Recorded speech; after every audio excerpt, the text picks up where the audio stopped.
Sébastien Danano et je suis le fondateur de Yomoney que j'ai créé il y a 8 ans, plateforme d'épargne en ligne. J'offre des solutions d'épargne aux Français plus simples, plus transparentes et beaucoup moins chères. Parce que j'aime bien le Japon et parce que derrière Yomoney, on peut entendre Your Money, on peut entendre Young Money et donc ça permet de trouver ce qu'on cherche. C'est le fait de faire travailler son argent par soi-même ou avec l'aide d'autres pour faire en sorte de pouvoir réaliser ses projets futurs. D'abord, on cherchait quelqu'un qui avait une vie un peu dispendieuse dans sa jeunesse et qui pouvait se retourner un peu en se disant que s'il avait fait un peu plus attention, il n'aurait peut-être pas forcément besoin de travailler ou de faire des publicités. Et on a trouvé Michel Polnareff parce qu'il a une capacité d'autodérision très forte, que quand on lui a proposé l'idée, il a sauté à 2 pieds joints dedans et ça a fait le clip que vous voyez passer sur les ondes. Et donc c'est une bonne alchimie entre une bonne idée et puis un type incroyable qui s'y adosse magnifiquement. Non, pas du tout. Au contraire, il a pris l'idée, en fait il l'a fait sienne. C'est ça qui était génial. C'est-à-dire qu'on lui a suggéré l'idée objectivement sans savoir du tout s'il allait éventuellement juste l'évaluer. Et tout de suite, il s'est dit, oui, mais bien sûr, ça me va très bien. Je ne ferai qu'une pub dans ma vie, parce qu'il n'en avait pas faite. Et celle-là, ça correspond à ce que j'ai envie de montrer. Et donc voilà, top.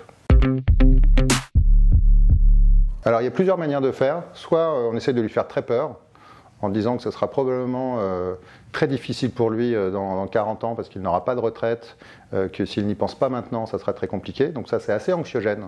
On n'est pas sûr que ce soit la meilleure solution à faire. Ou alors, il y a l'accompagner et le mettre en confiance sur le fait que ce n'est pas si compliqué que ça ne prend pas tant de temps que ça, qu'il y a des fondamentaux qu'il faut avoir en tête et que même s'il n'a pas eu dans sa formation ou son éducation, parce qu'en France, c'est assez rare, forcément les bons éléments, il peut l'apprendre assez facilement juste pour faire des choix qui sont importants. Cette épargne, cet argent, il va l'avoir gagné à la sueur de son front.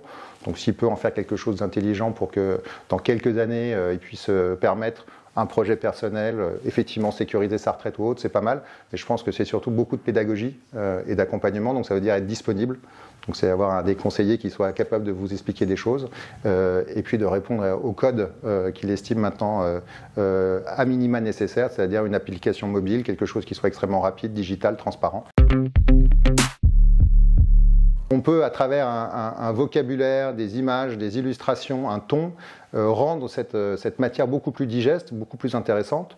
Donc c'est pour ça, je pense, qu'on la rend trendy. Et puis on la rend trendy parce qu'on la rend accessible, enfin, on la rend présente dans votre quotidien. Elle n'est pas simplement dans votre agence bancaire le jour où vous voyez votre conseiller. Elle va vous accompagner au fil de l'eau. Et je pense que c'est ça elle rentre dans les usages trendy. C'est-à-dire qu'aujourd'hui, de la même manière que vous allez chercher un Uber et vous allez cliquer sur un bouton, vous avez maintenant Yomoney sur l'épargne et vous cliquez dessus et puis vous allez changer la manière dont vous allez gérer votre épargne sur le long terme, vous allez regarder comment ça se passe, vous allez le partager éventuellement avec des tiers. Donc voilà, c'est ça, rendre l'épargne trendy, c'est juste la rendre simple et d'usage quotidien. C'est de continuer d'inventer de nouvelles choses, mais avec la sécurité qui va avec, pas forcément avec une prise de risque. La capacité de voir à travers tous les murs, c'est-à-dire de la totale transparence. Je pense que c'est un de ces super pouvoirs les plus importants et les plus nécessaires dans notre industrie. Paul McCartney ou Mick Jagger qui ont réussi à surtout gérer leur richesse la plus forte, qui est leur catalogue et leur création, et qui ont fait que voilà, ils ont pu en vivre très très bien pendant des années et être libres de continuer à faire ce qu'ils voulaient, ce qui est l'essence même pour moi d'un artiste.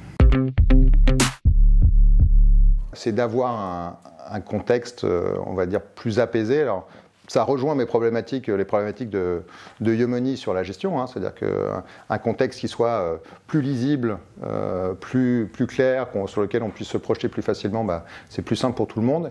Puis je pense qu'à titre personnel, pour essayer de mieux le vivre au quotidien, réussir à avoir quelque chose qui commence à s'apaiser. On a quand même vécu depuis le Covid des tumultes de plus en plus puissants. Voilà, si on peut avoir un alignement d'intérêts des uns et des autres vers quelque chose qui soit un peu plus apaisé, c'est ce que je nous souhaite tous pour 2024.